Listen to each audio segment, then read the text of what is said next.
Good morning. This is Bob Pace, and I'm here to tell you the secret how to fight CPS and win.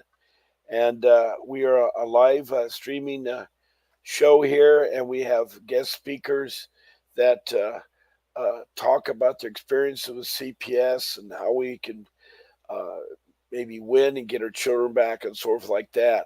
I also want to wish everybody a happy new year. I hope you was safe. The only thing I heard that we had an earthquake at 7.5 in Japan, and so far the details still dripping in, but I hope and pray they'll be okay and things like that. But we uh, basically this show uh, deals with strategies and how to fight CPS.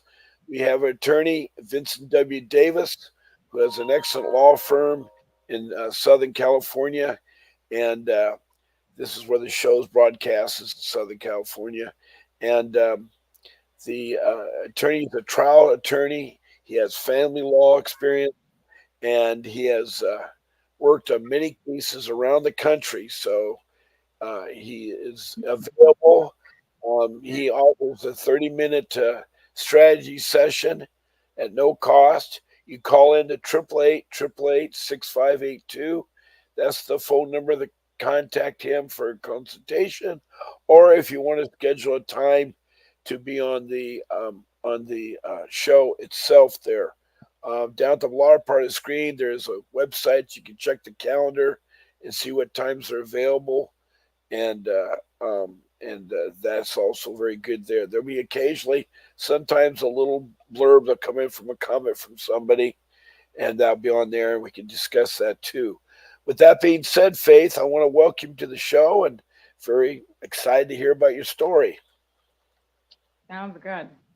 So, like you said, my name's Faith. Um, I am actually in Minnesota, and I have three boys, and the ages when they were removed were 4, 7, and 10.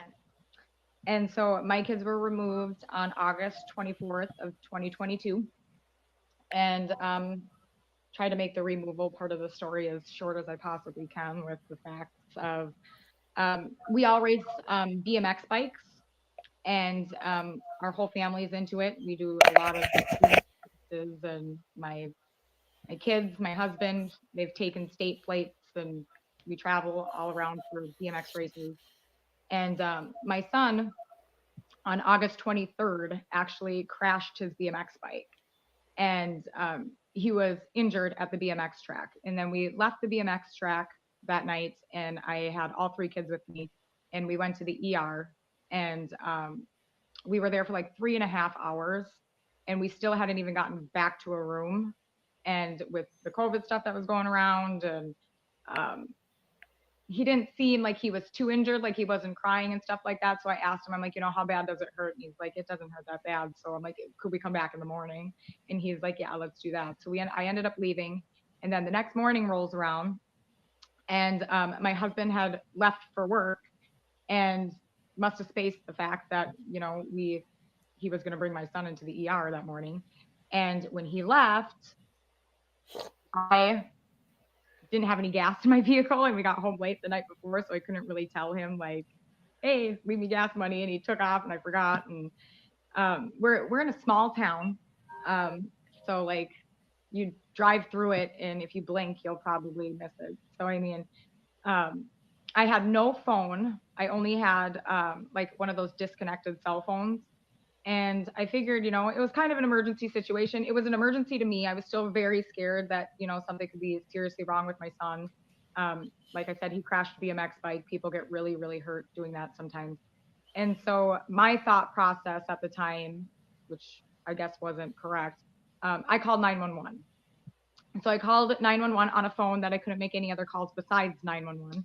And I told dispatch, I'm like, well, I'm trying to get my kid to the hospital. Either, like, can you get a hold of a cop and have him pull my husband over on the way out of town and tell him to turn around and bring me back some gas money, or, like, grab it and bring it to me. And anyways, the cops ended up coming to my house, and the cop started talking to my kids. And my 4-year-old had mentioned that we were at the doctor the night before. So the cop immediately assumed that he was seen by a doctor. And I'm like, no, no, no, you're not understanding. Yes, we were at the hospital, but he was never seen by a doctor. So that caused a lot of conflict between me and the officer, because the officer was kind of like coming at me like I was lying, and I wasn't lying. It was just he wasn't understanding the situation. And so I got emotional and I got a little loud. I could, I'll admit to that. And then I ended up getting put in handcuffs for disorderly conduct. Wow. And so basically, I got put in the handcuffs, and then I looked at the police because I was like, what? Disorderly conduct for what? Like, yeah, I'm yelling at you. Since when is it against the law to yell at you on my front step? Like, there's nothing wrong with that.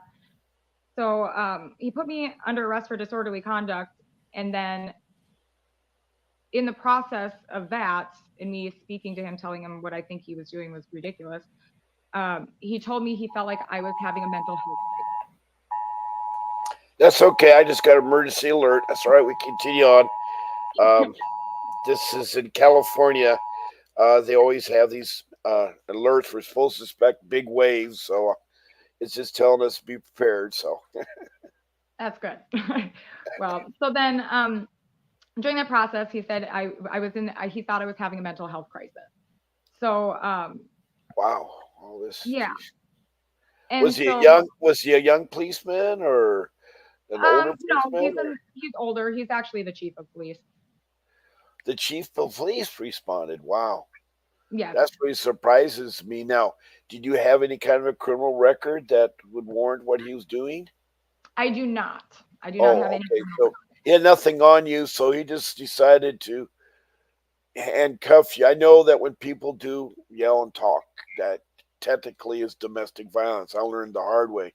You can't really yell at people, and so I learned through taking domestic violence. That is domestic violence. It's hard. It's hard not to yell, not hard to express, continue emotion. So go on. I'll just Right. continue on.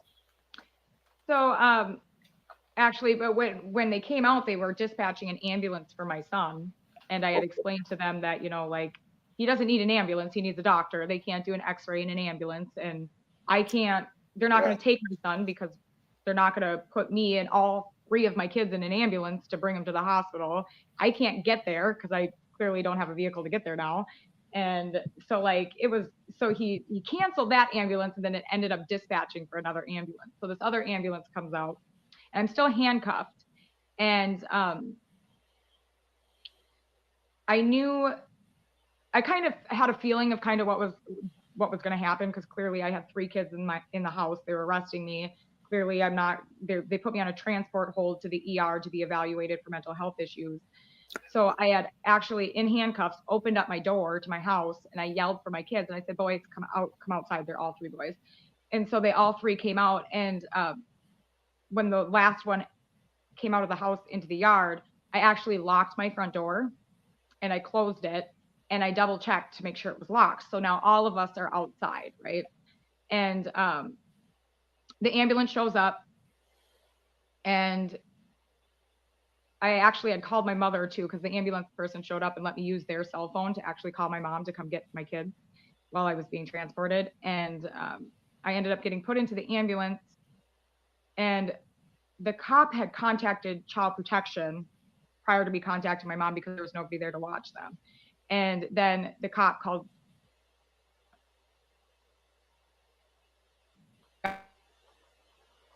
It's okay. May have a little bit of a lag there.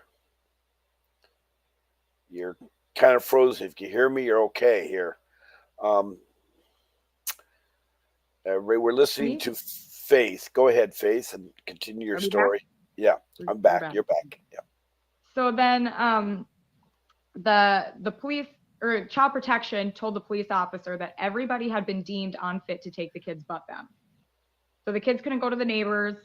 I couldn't have a stranger walking down the road take them. I couldn't have grandparents come and take them. I couldn't have family members. Why? Everybody had been deemed unfit. Why that? Why is it? Is there a history with your parents or them having any kind of problems? There's a history with me in child protection.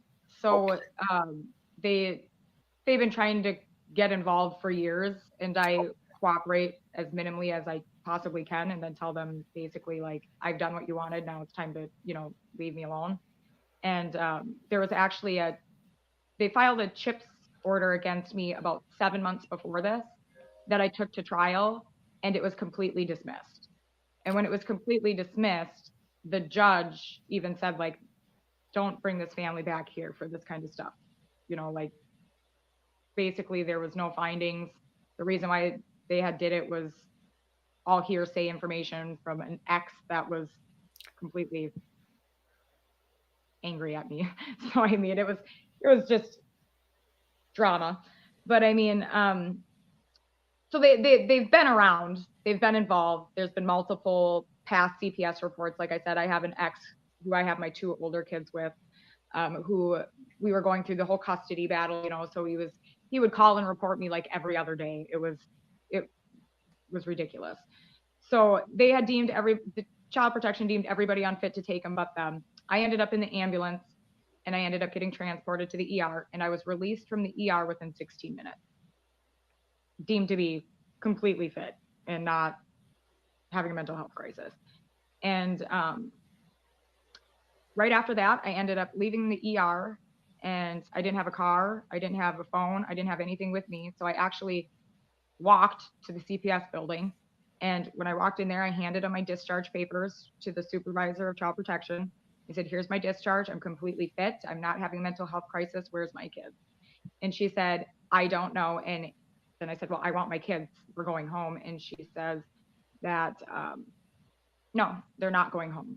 We're not Now, allowing my kids has to go. has your child been injured been addressed, or they forget about the I injury had to your no child? clue at that point. At that point, I had no clue. I actually didn't find out until after um, the EPC hearing. So at the EPC hearing, I found out that they brought my son into the ER at the same time they brought me to the ER. And he was seen by a doctor, and there was no sprains, there was no bruising, there was no swelling, there was no breaks. Per the radiologist, there was nothing wrong. Okay, And that's then so I get released, and then I come home. And the next day I ended up calling child protection again. And I'm just like, like, what's going on? Like, where's my kids? Why can't I have them back? And they told me that they had, so they were worried about my mental health, which obviously that was taken care of. But they also had concerns for environmental hazards. And so I started asking them, how do you have concerns for environmental hazards? Well, in the process of me leaving, I was gone. They entered my home. And I asked her, I said, how did you enter my home when I had locked my front door? And to this day, I do not have an answer of how they unlocked my door. I don't know how they got into my home. And the now police, who got into your home? The the child police? protection workers. Boy, there's a lot of things you probably. I don't know if you've been experienced, but there's a lot of things that CPS, they call them CPS there in Minnesota, right? Yes. Child Protection Service. Sometimes they're called something else, DCS. So okay, so and the thing is, I don't mean to interrupt here, but I think it's important that the viewers understand is that you have to have willful neglect or abuse to your children to have your children taken from you in the first place. And by all means, CPS is required by law to have your children with the closest relative taken care of if there's something about you.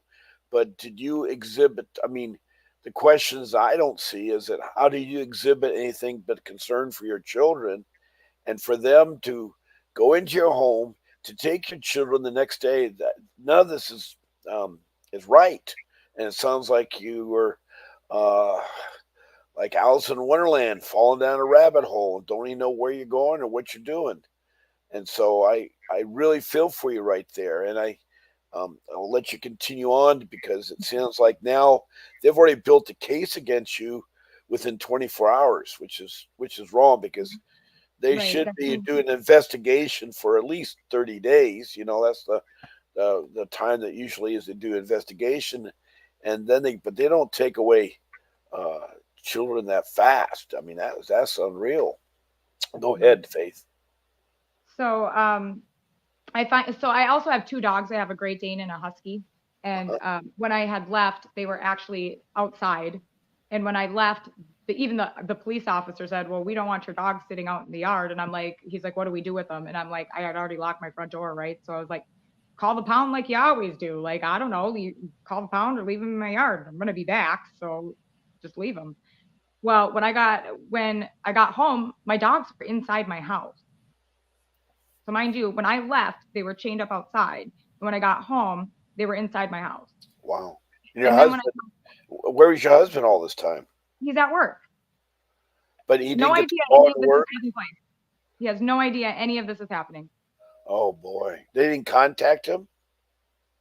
They said that they tried calling him 3 times and that the first time it was answered and hung up, and then the other two were never answered. But the thing was is that the number that they had for him wasn't correct. Okay. So whose number it was, I have no idea. Yeah. But so then I'm talking to the CPS worker. She lets me know that she entered my home, which I still don't know how she got into my home. And They can't do that. It's against the law. Go ahead. right. And so she ended up taking pictures of my house. And so at the EPC hearing, and then their petition to the courts at the EPC hearing, which is the Emergency Protective Care hearing, which was held on August 29th. Okay. The petition stated that they were taking custody, care, and control of the kids for environmental hazards and mental health issues for myself. And the environmental hazards were based on a broken stove. I had dirty clothes on the floor, and I had chemicals in my garage. And the children, when grabbing belongings from downstairs in my basement, had yelled up to the child protection worker and said that the dog pooped in the basement. But the child protection worker admits in trial and in her petition that she never went downstairs because the dogs were down there and she didn't know how the dogs would react. So they never seen it. They never seen the dog poop. They never smelled it. They couldn't even tell you what my basement looked like. So Okay. they took the kids for environmental hazards, basically for the dog poop, I'm assuming, in the broken stove. Um, so when she told me that, I cleaned my house. I got a new stove by the EPC hearing. So at the EPC hearing, I show up for the EPC hearing and I tell her, I'm telling my attorney, like, house is clean. They can come out. They can look at it. Like, got the dogs new kennels. Like, there was never any dog poop down there, but okay. Um, and at the EPC hearing, I didn't get to talk. It was my attorney that talked, which my attorney didn't know much about what was going on because he was just appointed. Oh, And you got a court appointed attorney. Oh, boy. yeah, yep. And so basically, the children remained in the out of home placement with a non relative foster home until the next admit deny hearing. Admit deny hearing comes up. And at the EPC hearing, though, I find out that my son, who had the BMX fall that was seen at the ER, who didn't have any broken bones, now has a broken arm. Yeah. Wow. So, yeah. So a whole 6 days later, because when they were taken, it was like a Wednesday, so I had to wait the weekends. So it was extra time. Um, so by the time I went to the EPC hearing, he had broken his arm, and it was too swollen to put a cast on it. Now, I've worked in the medical field for many years. I'm a certified nursing assistant, and I can tell you right now that from the knowledge that I have, you're not going to break a bone and it wait 6 days for it to swell up. That's unheard of. Normally, it swells up right away. So I find out he broke his arm, and then we go on, and I end up obviously denying the accusations against me.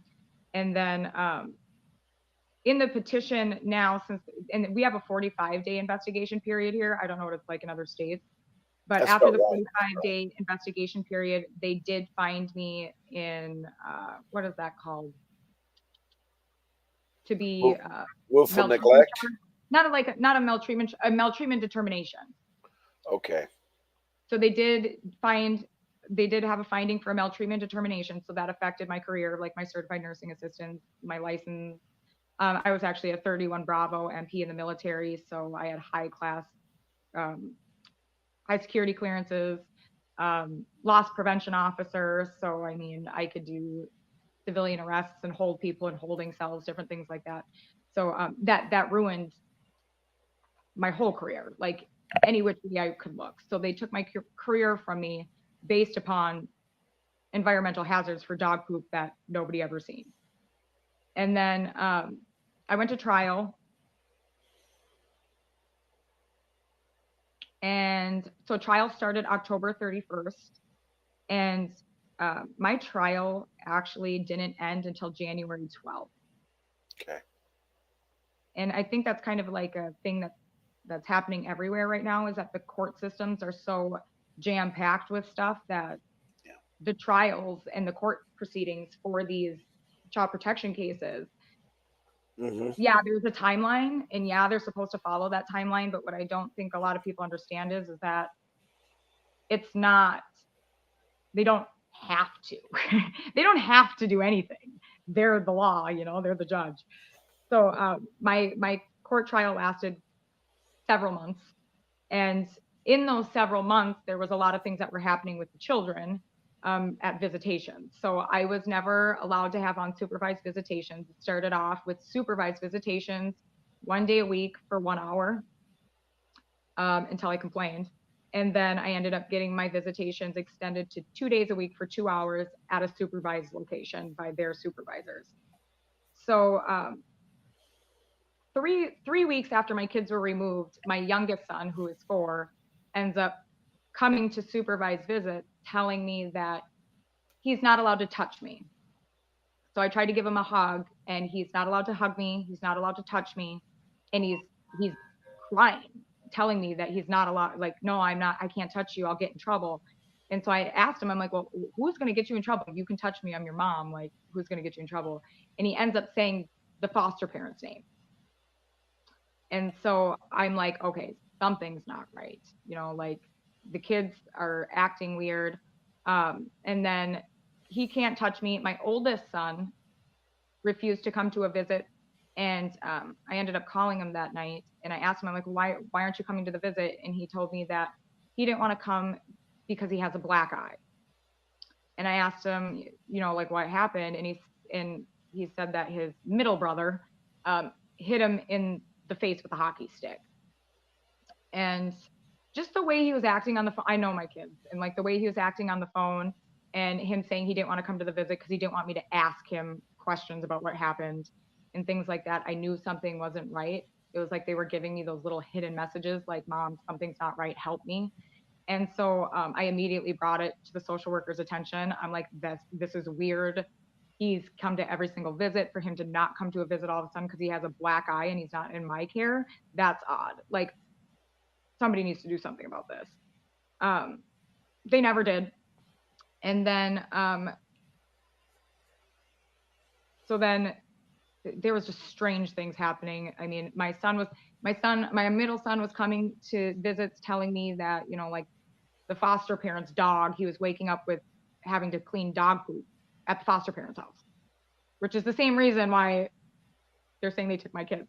And he's telling me that, their kids that they have that are biologically theirs are mean to them, and they're just odd and doing weird things to the kids. And so I was constantly calling the social worker, explaining to the social worker, like, okay, these things aren't right. Something weird's going on. My middle son had a busted lip and a bruised face for his pictures for school. Like, something's not right. And they would just say that I'm focusing on the foster parents and bad talking the foster parents too much.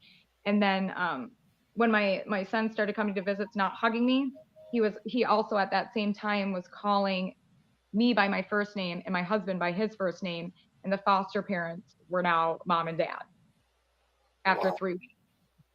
So I'm like, okay, it doesn't take a rocket scientist to figure out what's happening here. These people are alienating my children, and they're doing it very viciously, and for a child to do it that suddenly is crazy. um I went to court. I I tried talking to the judge, which was okay, I guess sometimes, but not good other times. I mean, I literally sat in the courtroom begging her. I begged her and I said, Your Honor, please, like, the social workers will not protect my kids. I can't because you're not allowed. I need you to protect my kids. Something's not okay. And every cry, everything I said was just, it would go like in one ear and right out the other. Um, the trial is super interesting. The police officer came in and testified that he had no concerns for the children. He never thought the children were being abused or neglected. He said the children were just fine. He says, I was inside of her home when I was talking to the kids about going to the doctor. He says, I seen the house. He says, it wasn't dirty. He said, yes, it was cluttered, but no more cluttered than my own home. And that, so basically, he said he didn't have any concerns about the children. He only had concerns about my mental health at the time. Wow. He also testified at court that he was not present when the social workers entered my home. So there was not a cop present. There was no warrant for the CPS workers to enter my home.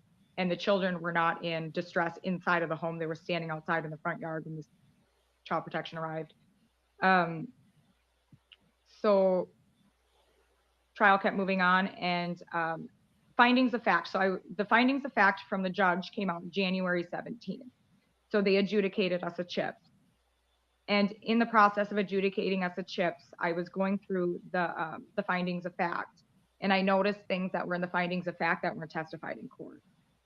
So I brought these to my attorney's attention, and we actually ended up recusing the judge. So the judge agreed to recuse herself. But in the process of me, obviously, requesting the recusal, I also requested a retrial. So she recuses herself and says, no, I'm prejudiced, biased, whatever, and I should not be in any more proceedings. But after she recuses herself, she denies my right for a retrial.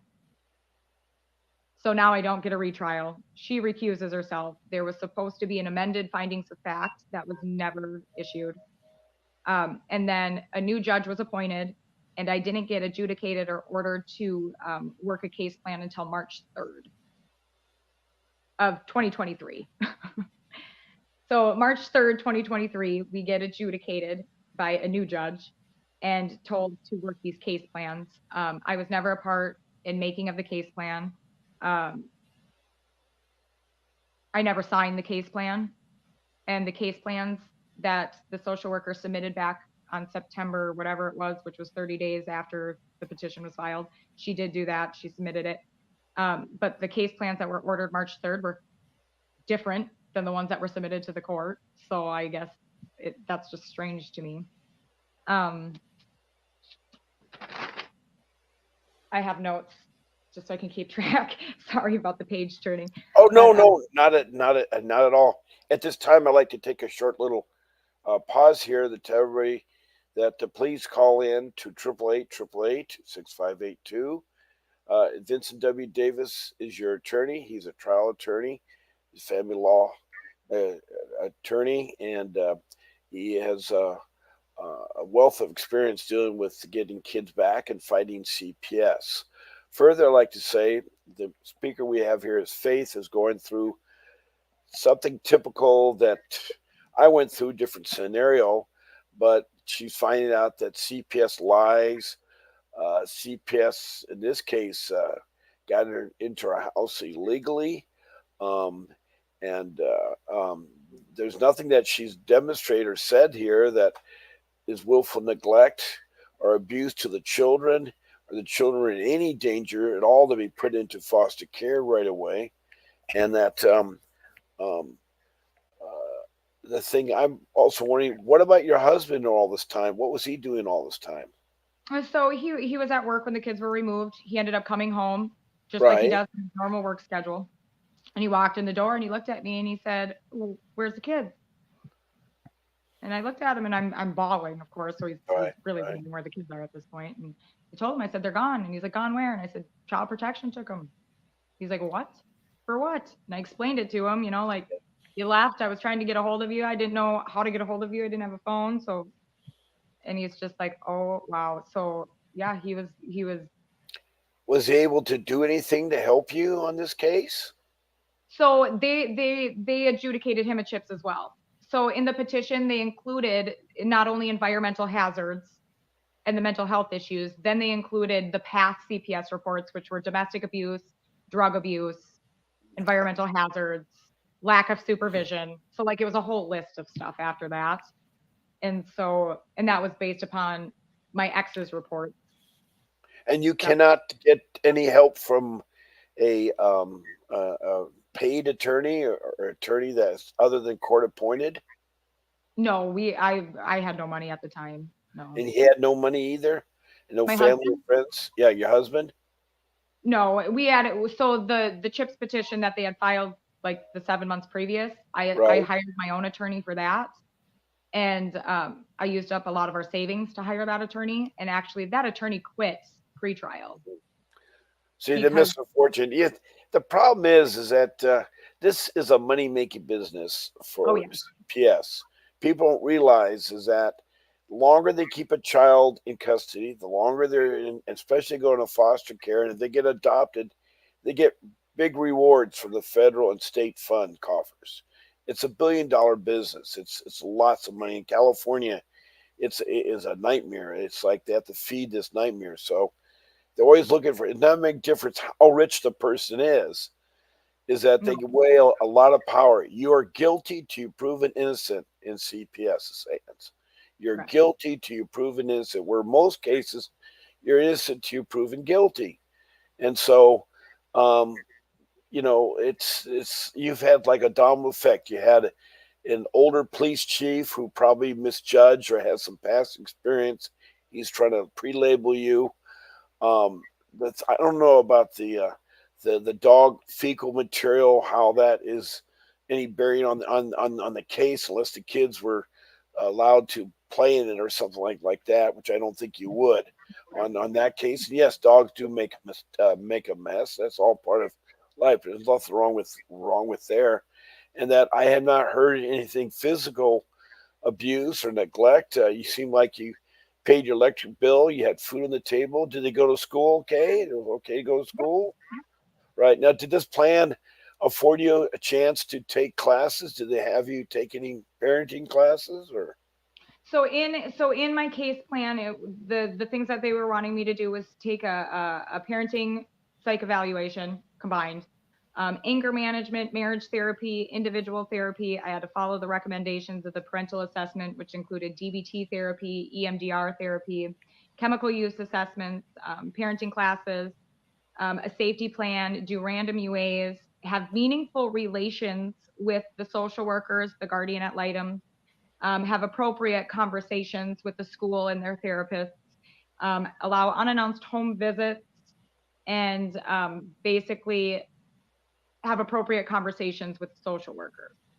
Um, after the adjudication in January and right before the new judge came on and actually ordered the case plan, so on February 24th um, was a huge turning point for my case, I think.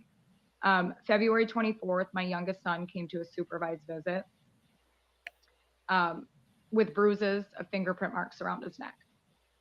And um, I seen him, actually, my husband seen him, and he says, "Are those bruises?" And I'm like, "What do you mean?" And so I looked, and you can clearly see there's three fingerprint bruises around the bottom side of his, like the bottom side of his jaw and top part of his neck. Mhm. And um, my middle son, because my older son doesn't come to visit at this time. So my middle son said, that probably happened when the foster parent asks my youngest son if he wants to come to visit. He'll shake his head yes. And she'll grab his face and make him shake his head no. And so that is what my 8-year-old son is telling me is happening. And with all the other all the other accusations my kids were making about this foster home prior to that date. There was even outside reports of abuse from people that were calling in saying that she was transporting my kids without car seats and double buckling them and screaming and swearing at them and different things like that. So with all of this stuff, it built up. So I went from, August to February, and then my son shows up with bruises of fingerprint marks around his neck. Now, in November, prior to February, in November, my son had came and told us that he was being choked. So 3 months later, he comes with these bruises around his neck, and I'll admit it, I started yelling at the workers. I said, this is absolutely horrendous. You guys are completely out of line. I said, my son is here with bruises of fingerprint marks around his neck, and you people will do something. I'm like, you will do something. They ended up calling the police, and police showed up at the visitation center. And I told the police went, they talked to my son. My son said the exact same thing. He saw the bruises, and the police came back out and they looked at me and they're like, well, what do you want us to do? I'm like, what do you mean? What do I want you to do? And they said, well, we're Protect just them. going to call the same people that are standing here right now. We're going to call child protection. That's what we're supposed to do.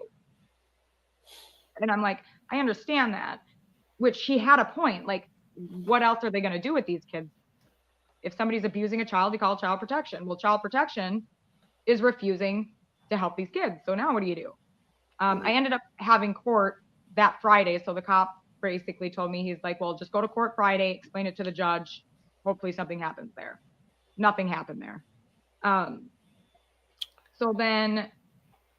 Even with the pictures. What? Even with the pictures of your son's bruised stuff, you show that to the court, they refuse to see it, or? So there's kind of an issue with, I would turn things into the attorneys.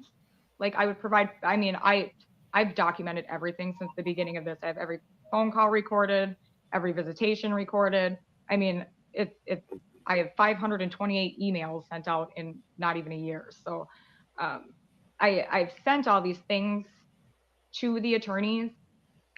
There's not been one piece of evidence that was submitted on our behalf at all.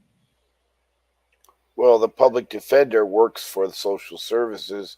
Judge works for social services. Social services has this child protection aid service that they're all like pals. They play golf together. They take trips and dinners and stuff. As long as you continue to use a public defender, as long as you work with the agency, you're going to get nowhere. I can see the writing on the wall. Right, right. So that's basically what happened. And that's basically what was continuing to happen. So after the February 24th visit, the response from the county, though, to protect my children from a foster home that my kids just came to and told me were choking them, was to suspend visitation. So their response was to completely eliminate any phone calls, any contact, any visit, anything. I couldn't even go to school events, sporting events. I wasn't allowed to be anywhere near these children. So after they suspended visits, they suspended my visits from from February 24th all the way up until June of 2023. So I had no communication with any of my children for 4 months. Mm-hmm. So during that time, I'm working my case plan, doing whatever it is that I need to do. I was actually prior to the EPC hearing, I had already put several things in place. I had already had individual therapy set up. I already had marriage therapy going. We had done an online anger management class. I cleaned the house. I already knew kind of some of the things that they were going to be asking for, so I already had them in place at the EPC hearing, and they still weren't allowed to come home. So I started doing the other things that they had requested in the case plan.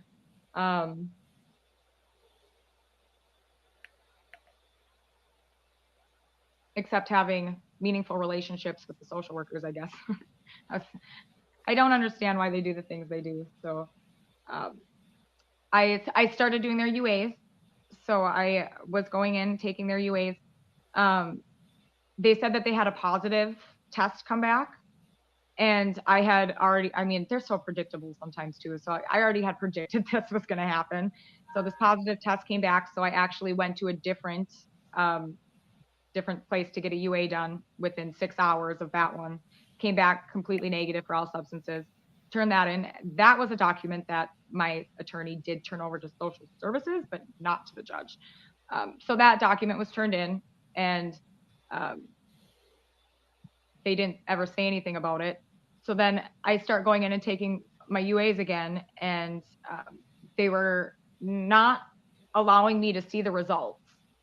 So they're like Instacup tests, and you can normally pull the thing off the side of them and you can see the results.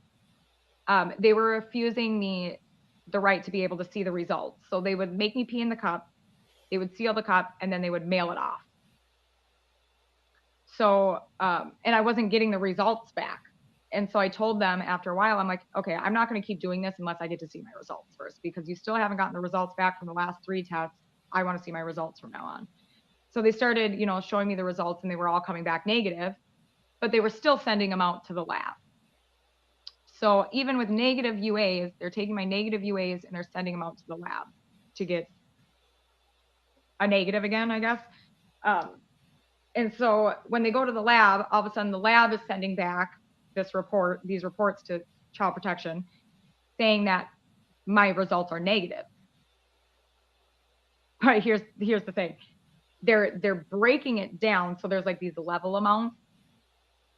And if you're under the threshold on these levels, it's a negative all across the board, no matter what. Well, for some reason, I was having small amounts that were testing, but it was under the negative threshold. So it's a negative test result. Even when they send it to the lab, it's still a negative. So things that we put into our bodies, I mean, it could be foods, it could be medications, it can be certain things like that.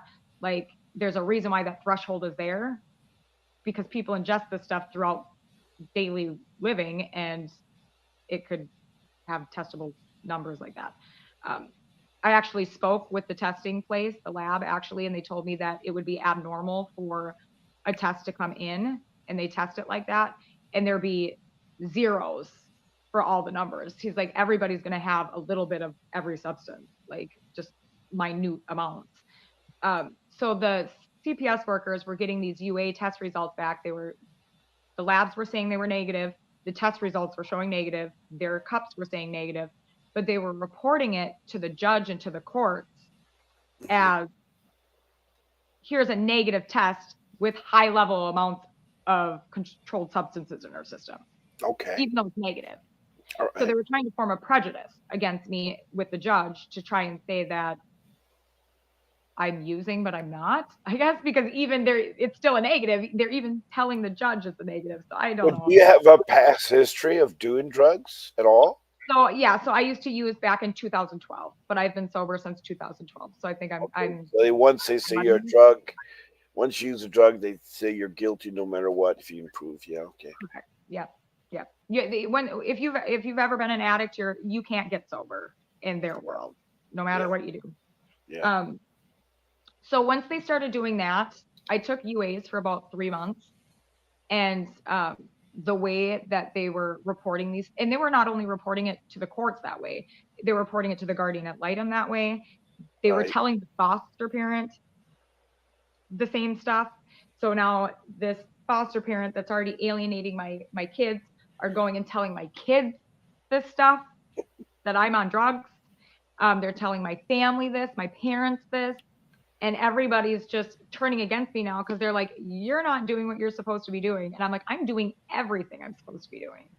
Yeah. And Yeah. so I quit taking them. I'm like, for what? What's the point of taking them?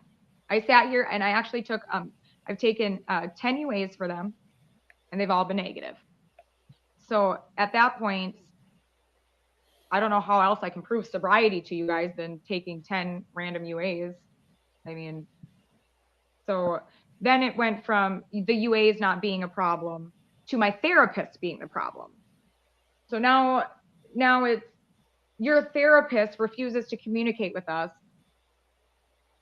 and to tell us what you're working on or tell us the progress that you're making. So we can't report that you're doing anything in therapy to the judge.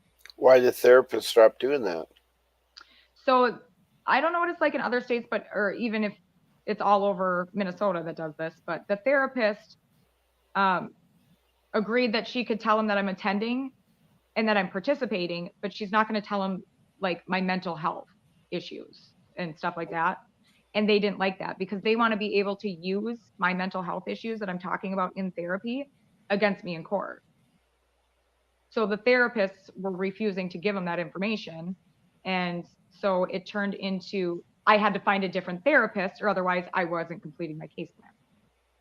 So then I would go and I actually found a therapist that they referred me to. And then that therapist refused to do it.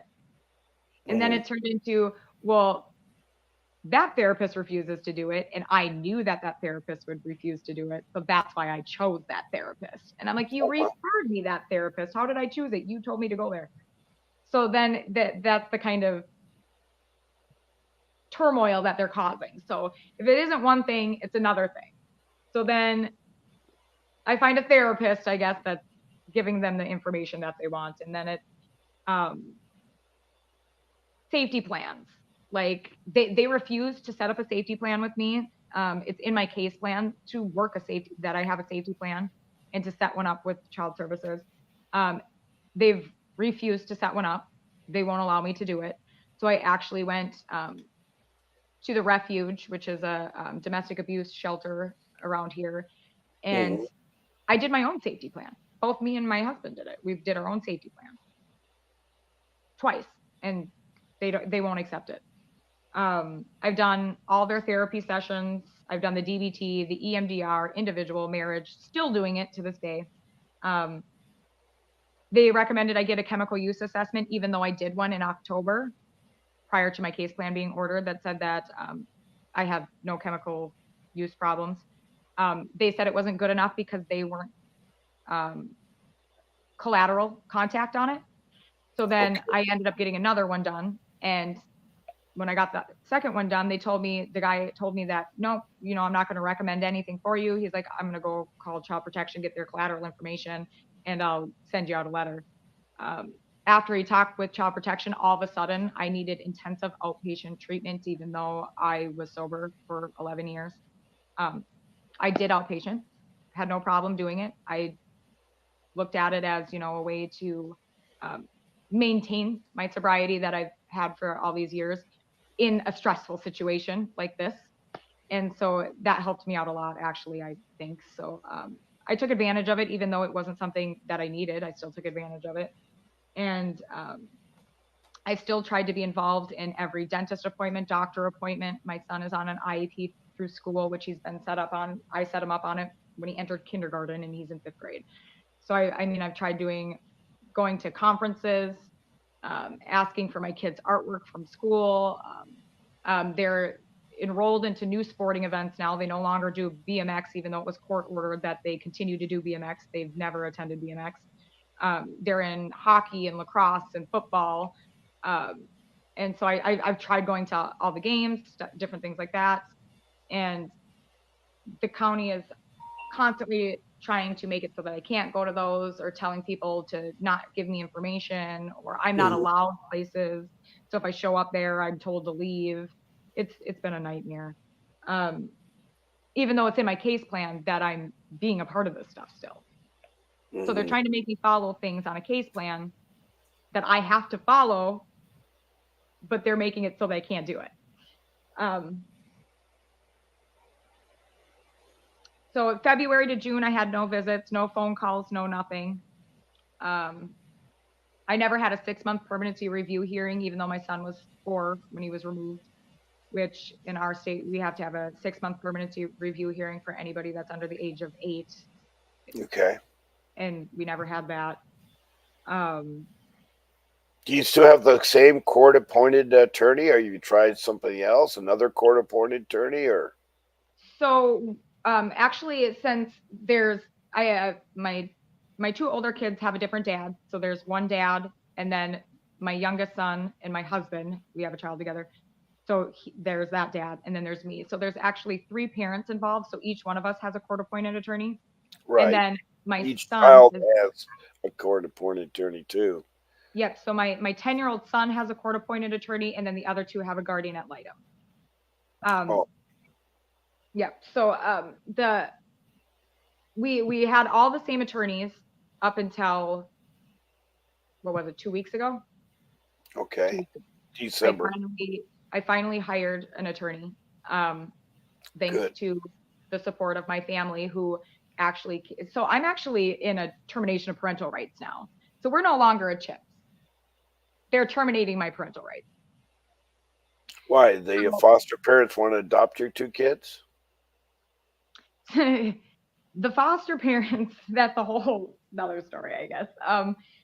So my kids were in this foster home, non-relative foster home. Supposedly they're excelling there, they're doing great there. They don't want to see the parents. So now all my kids are deathly scared of me because now I beat my kids. I guess I've, like, the stories that are coming out of these social workers' mouths to the court, and even the therapists, what the therapists are saying to people, it's all directly from, it's none of the kids have ever said this. It's what the foster parent has told these people that the kid said. And I'm I don't even understand how these people will listen to what this woman's saying when clearly she's an abusive person. Um, and throughout this proceedings, I find out that the foster parents are in a divorce. So they're divorced. They're in a process of a divorce. They're no longer living together, so they're separated. And she's actually with some other guy now. And so my youngest son is calling two different people, three different people dads now. And like, the kids have no idea where they're going. They're constantly being dropped off at grandparents' houses. Um, so I think they might have been a permanency option up until the point where this divorce started taking place. And there was a lot of conversations with the children and the social workers and children and the foster parents talking to my kids directly about adoption and telling them that they're going to be adopted and different things like that, even though I wasn't even in a term, I wasn't even adjudicated a CHIPS yet, and they're telling my kids they're going to be adopted. um, there's also a lot of communications, from my son's attorney to social workers and to foster parents about, and even the social workers saying this to other people, that they planned on terminating my parental rights even before I was adjudicated a CHIPS and to work a case plan. So their goal all along was to terminate my Hmm. parental rights. Um, and I know all this information due to I have my discovery for my termination of parental rights. And in that discovery, I don't know if they meant to or not, but they included their chronological summary from their database that they use to enter in all their notes. And this is things that they've entered. Like, this is their own words in their notes. So I mean, I'm not like, I can't even believe that an agency who is tasked to protect children will go into their own system and make notes in their own system of abuse on children that they have either witnessed or was reported to them, and they've covered it up. Oh, they're notorious for doing that. I mean, I know from firsthand experience how they do things behind the scenes you don't know about. I mean, when Oh, you but well, mention now I know about it. It came to light in my discovery. I know when you mention about your kids refusing to hug or hold your stuff, same thing happened with my children. They were in foster care. They're instructed not to show any feelings towards your parents. What they're doing is they're trying to break down the family in order to make more money. They need to stretch this out. They don't want it to happen overnight. Like, okay, yeah, my kids are gone. All right, that's done. No, they want to stretch it over for, and technically it's showing last a year. But my case was 3 years, and 7 years to this day, I'm still affected by it. And Oh, I have my family of eight, and two of them are older, so they were moving out anyway. But then the remaining children, um, I've lost uh, one daughter, and I still have my two sons and my wife. And it's not been the same. It's been worse today than it was 7 years ago. And so I everything you said just hits inside of me. And I'm in California. I'm not in Minnesota, so I've heard horror stories in the Rosebud Reservation in South Dakota. I've heard stories in Pueblo, New Mexico. It's happening everywhere, and no matter what particular, I've yet to hear anybody call in and says, "I have a wonderful story to tell you. This is how it worked for me." Right. The whole foundation of social services is a federal government mandate to help out people in need. And Department of Children's Services, or whatever you want to call them, the Children Protection Services, the whole purpose is to protect the child through neglect, exploitation, exploitation like selling your kid off to slave trade, and abuse. Those are the three things. Did you ever neglect your children? Did you ever abuse your children? Did you try to exploit them? Those are the only three things that are in there, and so they have somehow found out, and this has been going on, I think, for a good 10 years or something like that, because the judges are elected, and my judge knew all about how to do collision damages. He knew nothing about family law or how to take care of children, and the judges don't care. And you're never in the courtroom. It's like cattle. You're in the hallway, and they're shuttling people in and out. And they have the public defenders have 20 cases. They're not going to do anything good to most of the people. So and these foster care people, there's horror stories.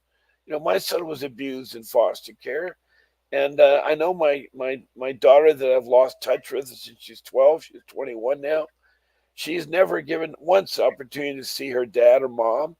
Visitations were struck out with her. I mean, it's like she was taught to how to divorce her parents. At 12, she divorced her mom and dad. And that's the sad part, because when they do that, they tell the siblings, "You're no longer her brother. You're no longer the parents," and stuff. It's really tragic thing when they do that. And she's still suffering, I know, in the where she's at and stuff. She's not succeeding there. So this idea that Child Protection Services is a really great agency and really giving for the parents is wrong. It's really falsified. And we got about 3 minutes left, and I wanted to know: is there like at a point where you say you're in court this month of December for termination? Is that now they're asking you to no longer have rights to your children? On what That's correct. grounds? On Yeah. what grounds are they terminating you? Because they ran out of time Run out of time. for the They timeline. they can open up. They don't run out of time. They just, oh wow. They had to file a permanency petition. So that's what they decided was their permanency petition was to file a TPR. But And um, you're going to fight that because you said you got an attorney yep. then. So we've already actually went through trial for it. Our trial should have been ended by now. It started actually October 17th, and it's still going. My trial has actually been suspended with no date in sight due to an investigation that is happening with the foster family. My children were removed from the foster home, and now they have been placed with my ex's parents, which, by the way, my ex's parents are not biologically related to my youngest son whatsoever. And Understood. um, Understood. my my ex, so my ex is allowed to communicate with my kids, no problem. And the weirdest thing about that is my ex is in prison for first and second degree criminal sexual misconduct, With and children or adults or what? with the child, but not my children, supposedly, that I know of. Um, but he's serving a prison sentence for that. And the county has no problem allowing the children to communicate with him and even go to the prison to have prison visits with their father, even though the judge ordered in court that that does not happen. So Wow. they're allowing the children to have all this contact with a predator, but they're suspending and terminating my visits. I can't even call my kids. Yeah. I haven't seen my oldest son. My oldest son I haven't seen in over 12 months. And it's court ordered visitations with all three children. What I want you to do, because we got to wrap this up pretty quick here. Have you contacted Vincent W. Davis to ask some strategies? He will give you 30 minutes of his time to help you with strategies you may not know. And Correct. anybody else out there listening too, the number is 888-888-6582. It's Vincent W. Davis, and he is a good attorney. It sounds like you want to continue this. Would you like to be a guest speaker again and Sure. continue your story? Please You bet. call in and schedule a time. I'd love to have you back. I'd love to hear how this will come to place here, but our time is run up here, and this has been a really interesting story to me. My heart goes out to you. I wish I could be a magic wand and make everything materialize. I wish you much success in the new year, but keep fighting. You Oh can yeah. beat CPS. You can win. It's just who wants to fight the longest, and so Right. forth. There, but please call in and speak with Vincent W. Davis, and he will help you. All right. Okay. Again, Sounds thank good. you all my viewers out there. Thank you, Faith, for making this show happen. And with that Thank you. said, I want everybody to have a very successful and a happy New Year. This is Bob Pace signing off. The secret how to fight CPS and win.